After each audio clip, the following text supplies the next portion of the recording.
Bonjour à tous et bienvenue sur le plateau de Melting Sport. Aujourd'hui, on est avec Quentin. Bonjour. Baptiste. Bonjour. Mickaël. Salut. Mehdi. Bonjour. Et Maëva. Salut. On va commencer cette émission du coup avec le sujet Monaco-Manchester City. Donc Monaco qui a perdu face à Manchester City 5-3. C'est ça. Au match aller. Le match retour va arriver bientôt. Et justement, est-ce que vous pensez que Monaco peut se qualifier pour les quarts de finale et qu'on peut avoir un peu une surprise par rapport à ça? Mickaël? Je pense, ouais, ce serait pas vraiment une surprise. Je les vois bien gagner 3-1 à peu près. Je les vois prendre un but parce que City a quand même une attaque de feu.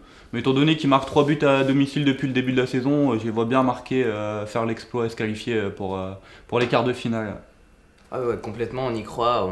On sait tous que Monaco, cette saison, c'était que des victoires avec plein de buts. Ils nous ont fait des festivals offensifs, à chaque fois ils nous ont régalé. Donc là on peut s'attendre qu'à une qualification, en tout cas on espère ça. Ils ont largement les moyens, que ce soit défensif, offensif. Défensivement, je suis moyennement d'accord avec toi. On l'a vu au match aller. En plus, là, Glick sera suspendu pour le match retour. La charnière centrale, c'était un peu le point faible de Monaco jusqu'à maintenant.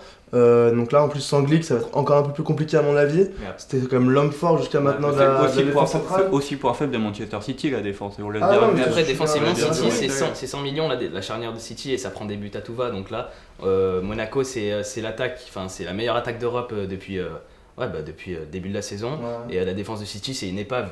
On peut pas s'attendre à que City n'encaisse pas de but. Donc là, ça va finir en 3-1 ou 2-0, petite qualification de Monaco. Après l'absence de Glick peut être très préjudiciable pour Monaco, je pense, parce que c'est vraiment le taulier de la défense centrale. Je pense que ça peut leur faire du mal. Ouais, puis Radji au match, il a quand même pas été rassurant. Et toi, Baptiste, t'en penses quoi? Moi, je suis un peu plus pessimiste que vous. Je pense que Monaco, ils vont avoir un problème sur le niveau d'expérience. Ils n'ont pas beaucoup d'expérience en Champions League. City en ont beaucoup plus, même pas du tout. Ils ont des joueurs très jeunes, entre Mbappé, Lemar, Mendy, Jemerson, le petit défenseur central. Donc je pense que c'est là que Monaco va pêcher, qui va peut-être empêcher leur qualification. Moi, je vois plus City gagner, parce qu'on voit que Monaco quand même a craqué au match aller. Donc ils gagnaient 3-2, ils se sont fait rattraper. C'est quand même un club qui a fait une bonne saison. Ils ont fait une bonne saison.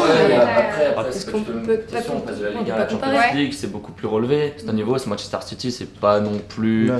C'est quand même un cadre européen maintenant depuis 3 ans. Pour contredire un peu, Sterling c'est jeune, Leroy Sané c'est jeune, Stones c'est jeune aussi. Ok, il y a de l'expérience du côté de City, mais la différence n'est pas si grande que ça pour moi. Je pense que Monaco peut clairement. Au final, à Monaco, la plupart c'est leur quoi? C'est leur 3e Ligue des Champions. Même Falcao qui est capitaine, qui est censé être le plus expérimenté, la Ligue des Champions, il n'a pas joué tant que ça. Après, il faut rester optimiste et repenser à Arsenal. Ils ont sorti Arsenal il y a 2 ans. Faut rester optimiste, faut y croire et il y aura. Qu'est-ce qui pourrait les faire gagner pour C'est leur force offensive. Qu'est-ce qui pourrait les faire gagner d'après vous, justement? La force offensive, de toute façon, ça passera. C'est l'équipe qui sera le moins faible défensivement et le plus fort offensivement qui l'apportera. Je pense que la rapidité des attaquants monégasques peut mettre vraiment en difficulté Otamendi, notamment, surtout Otamendi. Stones un peu moins, mais Otamendi, on a bien vu au match aller que Mbappé lui a fait l'enfer pendant 90 minutes. Je pense qu'à domicile, il y a vraiment des chances que ça se reproduise. Après, ok. Donc on part majoritairement sur une victoire de Monaco. On espère. On fait des petits pronostics au niveau des scores. Allez, Mehdi, ton score. 3-1. Pour Monaco. 3-1 pour Monaco, pareil. Baptiste. Quentin. 2-2. C'est assez partagé. Ouais, c'est assez partagé, mais majoritairement une victoire de Monaco du coup. Voilà, on espère en tout cas, on va chauffer un petit peu. On espère quand même, en plus c'est un club français, donc ce serait plutôt cool. Ok.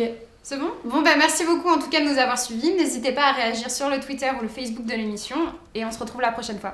À bientôt!